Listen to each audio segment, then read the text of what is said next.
తిరుమల శ్రీవారి లడ్డూలో జంతువుల కొవ్వు వినియోగిస్తున్నారని ఏపీ ముఖ్యమంత్రి చంద్రబాబు ఆరోపించటం రెండు తెలుగు రాష్ట్రాలతో పాటు దేశవ్యాప్తంగా సంచలనం సృష్టిస్తోంది.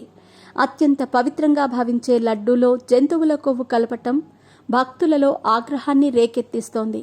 శ్రీవారి లడ్డూ విషయంలో ఇలా చేసిన నీచులను కఠినంగా శిక్షించాలని భక్తులతో పాటు పలువురు రాజకీయ ప్రముఖులు సైతం ప్రభుత్వాన్ని కోరుతున్నారు.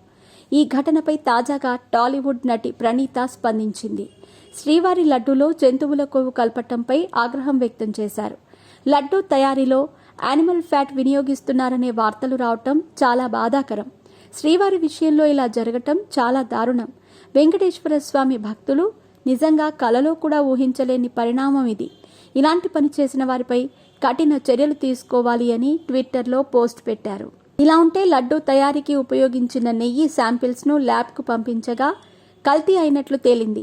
నాణ్యమైన నెయ్యి ఎస్ వాల్యూ 95.98 నుంచి 104.32 మధ్య ఉండగా ఒక శాంపిల్లోని నెయ్యి వాల్యూ చెక్ చేయగా కేవలం 19.72గా వచ్చింది.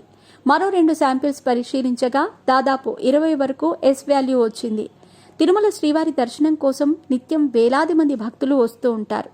అలాంటిది శ్రీవారి ప్రసాదంలో ఈ స్థాయిలో కల్తీ జరగటం ఆందోళన కలిగిస్తోంది.